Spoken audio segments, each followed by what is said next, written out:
एक ऐसा बड़ा फैसला जो दिल्ली और जल्द ही पूरे एनसीआर की हवा को साफ करने वाला है। जी हाँ, ये फैसला इस दिशा में एक मजबूत कदम माना जा रहा है। Commission for air quality management ने एक ऐसा ऐलान किया है जिससे लाखों वाहन मालिकों की दिनचर्या पर सीधा असर पड़ेगा। 1 जुलाई 2025 से दिल्ली में कोई भी एंड ऑफ लाइफ वाहन पेट्रोल या डीजल नहीं भरवा पाएगा।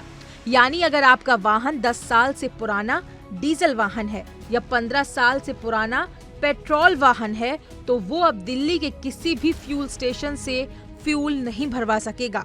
और ये सब होगा ऑटोमेटिक नंबर प्लेट रिकग्नाइजेशन कैमरों के जरिए। CAQM के सदस्य डॉक्टर वीरेंद्र शर्मा के मुताबिक दिल्ली के 500 से ज्यादा पेट्रोल पंपों पर अब ANPR कैमरे लगाए जा चुके हैं जो वाहन की नंबर प्लेट को स्कैन करके ये पता लगाते हैं कि ये वाहन वैध है या नहीं। ये तकनीक रियल टाइम में वाहन की रजिस्ट्रेशन डिटेल्स, फ्यूल टाइप और उम्र को चेक करती है। अगर वाहन पुराने नियमों के तहत फिट नहीं बैठता तो उसे EOL यानी कि एंड ऑफ लाइफ घोषित कर दिया जाता है और फ्यूल स्टेशन को अलर्ट भेज दिया जाता है जिससे वो वाहन को फ्यूल देने से मना कर दे। अब तक इस सिस्टम के जरिए 3.63 करोड़ से अधिक वाहनों की जांच की जा चुकी है और इनमें से 4.90 लाख वाहनों को EOL के रूप में चिन्हित किया गया है। ये कदम न केवल पर्यावरण को सुरक्षित करने की दिशा में है बल्कि एक डिजिटल, पारदर्शी और जवाबदेह सिस्टम की ओर भी इशारा करता है।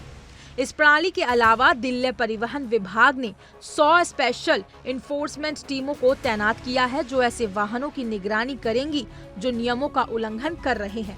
इन टीमों को ऐसे फ्यूल स्टेशन की पहचान करने का काम सौंपा गया है जहां सबसे ज्यादा EOL वाहन पकड़े गए हैं।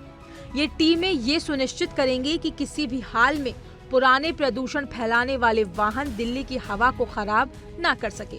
CAQM ने साफ कहा है कि ये नियम सिर्फ दिल्ली तक सीमित नहीं रहेंगे। 1 नवंबर 2025 से गुरुग्राम, फरीदाबाद, गाजियाबाद, गौतम बुद्ध नगर और सोनीपत में भी यही नियम लागू कर दिए जाएंगे और फिर 1 अप्रैल 2026 से NCR के बाकी सभी हिस्सों में ये पाबंदी प्रभावी हो जाएगी। इस पूरे सिस्टम की सबसे खास बात है इसकी रियल टाइम निगरानी ANPR सिस्टम। जैसे ही किसी वाहन को फ्यूल स्टेशन में एंटर करते हुए पहचानता है, उसका डेटा तुरंत चेक किया जाता है। अगर वो वाहन अवैध श्रेणी में आता है तो फ्यूल पंप को फ्यूल रोकने का अलर्ट भेज दिया जाता है और साथ ही ये डेटा इन्फोर्समेंट एजेंसियों को भेज दिया जाता है जो आगे जाकर चालान, वाहन जब्ती या स्क्रैपिंग जैसी कार्रवाई कर सकती हैं। अब जरा सोचिए, अगर ऐसा डिजिटल सिस्टम देश भर में लागू हो जाए तो प्रदूषण का स्तर कितना घट सकता है। अभी तक इस प्रणाली की मदद से 29.52 लाख से अधिक वाहनों ने अपना PUC सर्टिफिकेट रिन्यू कराया है और लगभग 168 करोड़ रुपए के चालान जारी किए गए हैं।